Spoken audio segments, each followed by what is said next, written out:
After taking a cab through blazing hot Miami traffic, I arrive at the track, making haste to the jockey quarters. At the Miami race during morning workouts, I pass by Penn Bowie and he is wearing dark shades and a poker face. What did he observe that made him have this skeptical countenance? I'm still mulling it over as I mount Rigid Mind and they load us into the starting gate. Then, I start thinking about the race ahead. It's funny, I was so preoccupied with Getty's golfing excursion that I hardly paid much mind to the details of the race itself. I think back on the schedule forms I went over with Buster.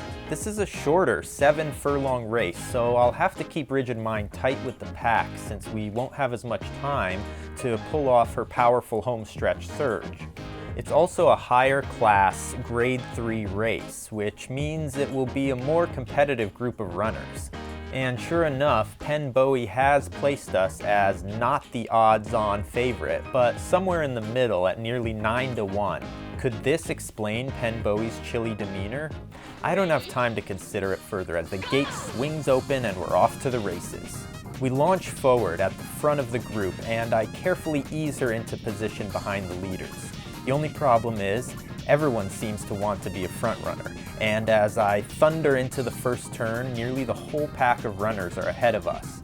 As we round the turn and come out of the bend, we're on a too fast a pace, but I have little I can do as the field is blazing a trail to the finish line. We drift further behind. At 2 furlongs to go, I call on her and she accelerates us back into the running. With 1 furlong to go, I pull the trigger, calling on her to make our move, and she responds, rocketing ahead towards the leaders and nearly crashing right into them from behind. It's all jammed up with no space to squeeze through. I pull her inside and to the left, searching for daylight. We'll need to bump and grind our way through, and we need to do it fast as the finish line is screaming towards us. Trying to push our way through, and we just can't force it. We're stuck in the pack, crossing the finish post, out of contention. I ease up on the reins and relax my posture and muscles which had solidified into tense concrete. Looking up towards the digital readout high above the grandstands, I see what I already know. Our winning streak has come to an end. Later that evening, I'm licking my wounds at the small arcade in my hotel off the turnpike when I receive a call from none other than H. Getty. Over the phone, Hillary offers me condolences and his veteran's advice. Take my advice, brush it off, and run her again! He then goes on to encourage me to enter the upcoming Frisia Stakes in Washington, D.C. He'll be running a promising filly of his own, he tells me, and he could use some sporting competition. He then goes on to invite me to his compound and estate, which I heard so much about on the links. And to tell you the truth, after the short, exhausting, and ultimately disappointing finish at the Miami Crystal Stakes, I could use a small getaway. Visiting Hillary's compound is not the vacation I was expecting.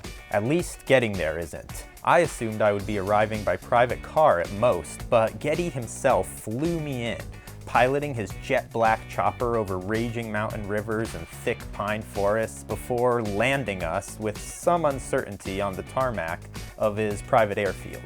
After a short drive, he shows off the grounds of his beautifully manicured private residence, his sprawling network of horse stables, and finally we retire to a lush courtyard where we are seated before a glistening waterfall and brought a tasty spread of olives, cheese, and peppercorns.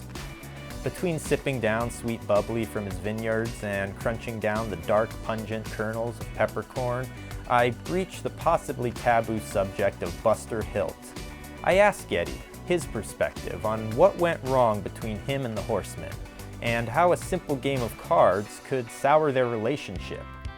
As Getty sums it up, it went like this. Some men wager small and never win.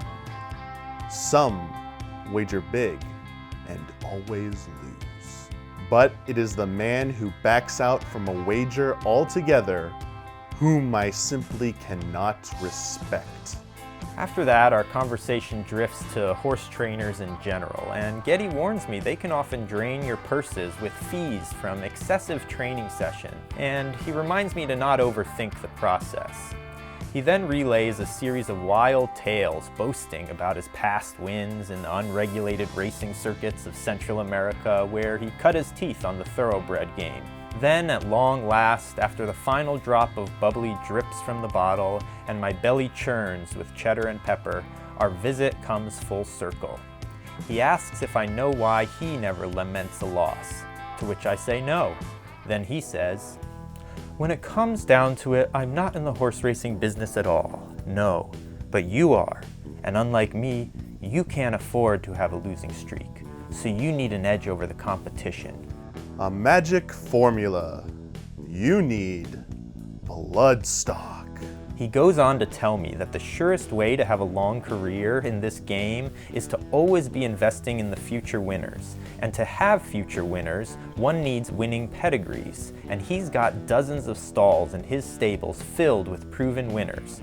And for a fee, or as he calls it, a stud fee, he'll allow me the privilege of breeding my filly Rigid Mind with the bloodstock of one of his proven champions, and thusly breeding a future winner of my own, based on the superior equine genes he's got on offer. How much would this stud fee cost me, I ask, with my stomach turning in on itself?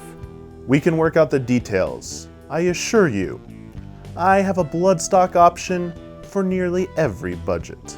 And here it is, the fanciest pitch I'd ever had. The longest wind-up and the slickest sales presentation. I had been wined and dined for timeshares in Laughlin and Carson City, but nothing like this.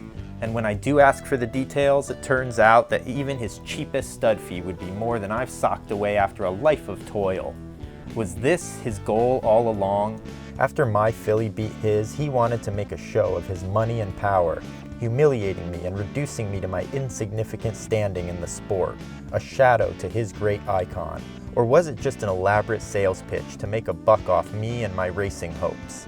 Either way, I feel burned by all this, and it isn't just the ulcer-inducing peppercorns in my gut. I think to myself, I will not breed my precious Rigid Mind with one of Getty's hooved Casanovas, but I will enter the upcoming race in DC against Getty's filly. And it won't be a sporting competition at all. It will be a grudge match. And all I want to do, as Buster so eloquently put it, is stick it to Hillary Getty at that race. Upon returning to the barn, I order Buster to prepare for a trip back east for the Frisia Stakes. I then show Buster the bloodstock catalog. Buster shakes his head no. He says I'm racing for a personal vendetta, a bloodstock feud, and not for the horse or the crown. Buster dismissing me with his veteran's cadence drives me nuts, and I start to believe no one thinks I can best Getty. This is when I pay a visit to my old gambling compatriot, Creek Dobson, who is now no longer going by his God-given name of Dobson. After hitting several high-dollar exactas and a box trifecta, he's now referred to around the track as Fortuitous Creek. He has the cool confidence of a horseman on a winning streak. You see, shortly after Rigid Mind took her first win, he took notice of her and got what gamblers refer to as an inkling. He had a hunch. So he followed up on it by doing some not-so-above-board research. Namely, rooting through the trash of expert bookman Penn Bowie. What he discovered was that Penn believed in my filly, and so Dobson started betting big on us. And with our winning streak, he reaped a windfall, the biggest of his life. So I put it to Dobson straight. Does he think Rigid Mind has a shot in the upcoming race against Getty's filly? Dobson tells me, according to the information he's gathered, Penn Bowie thinks we're running Rigid Mind a bit hard, but he also is planning on putting us at the top of the odds with one or two other horses. This is quite satisfying to me as I realize the master handicapper thinks we have a shot. We arrive in DC and I imagine a brief, somewhat icy exchange with Getty where I return his catalog, informing him I have no intention of breeding my filly at his farm. But upon arriving at the track, there is no such incident. In fact, the only sign I see of H. Getty is when I glance upwards towards the skybox, above the grandstands, and I spot his imposing form. The time has come for the title bout, and I sip on a Crystal Pepsi. dousing the butterflies in my stomach with a sparkling, rejuvenating rain. When the odds sheet comes up, I see how Mr. Penn Bowie has placed us. Sure enough, from a field of 12, Bowie has predicted 3 horses as likely winners of this, the Frisia Stakes. The number 2 horse, Pale Wind, owned by a formaldehyde tycoon from Sedona. The number 3 horse, Kinky Angel, owned by none other than the Equestrian King and my greatest rival to date, Hillary Getty. And the number 6 horse, my precious Rigid Mind. Bowie has set the 3 of us at nearly 3-to-1 odds to win, with a slight favorability going towards Getty's Kinky Angel. They load us into the gate under a gray, overcast sky, the clouds bloated with moisture, ready to burst. I take a long, deep breath to try to ease my nerves. I don't want Rigid Mind to feel my anxious vibrations. But I can't help thinking about the fact that this is a Grade 2 race, the most competitive field I've ever run against. But it's also a 10-furlong race. That seems to be the sweet spot for Rigid Mind, giving her enough time to settle in and make her final burst, if I can maneuver her properly. The buzzer rings and the gates spring open. The pack of horses surges forward in a furious stampede. I allow Rigid Mind to find her pace. She settles in a few lengths behind the group as we swing through the first turn. As we cruise into the backstretch, most of the horses compress inwards towards the railing. Remembering how we became pocketed in and ultimately trapped in a group of runners in our last race, I carefully position her behind the group and just to the right. If I can stay in this position, she will need the mightiest of surges to win at the end, but she'll have a clear shot. As we pass the halfway 5th furlong marker, it seems we're running a too fast pace. But there's not much I can do as we remain behind all of the runners and not gaining much ground. We blaze into the final turn, several lengths behind the pack. The rush of wind is needling into my face. I grit my teeth together and part my lips, taking a slow, deep breath through the space between teeth. You're gonna lose. A flash of negative thought blinks in my brain.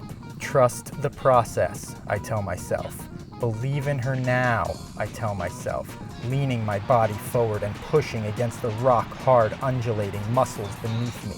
As the pack thunders out of the turn into the home stretch, they begin to fan apart, and just like that, my strategy for racing past them on the right side has vanished. All daylight has disappeared as there's no clear path to accelerate through, but we're running out of time. Only 2 furlongs to go. Time's up and I call on her.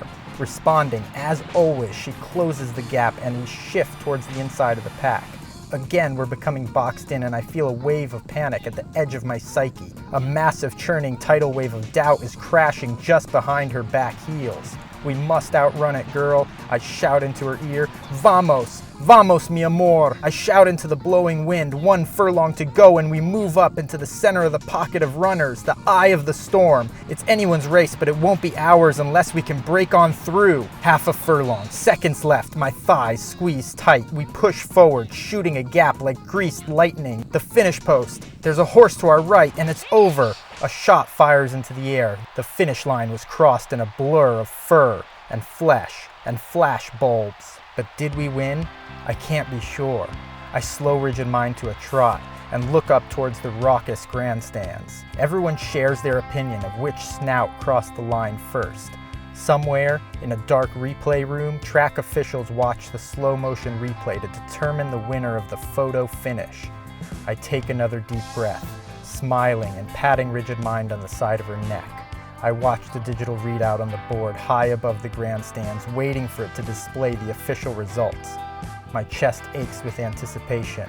Those butterflies that were in my stomach before the race have now flown to my breast, and they are packed tightly in a thick cluster on the veiny branches of my heart.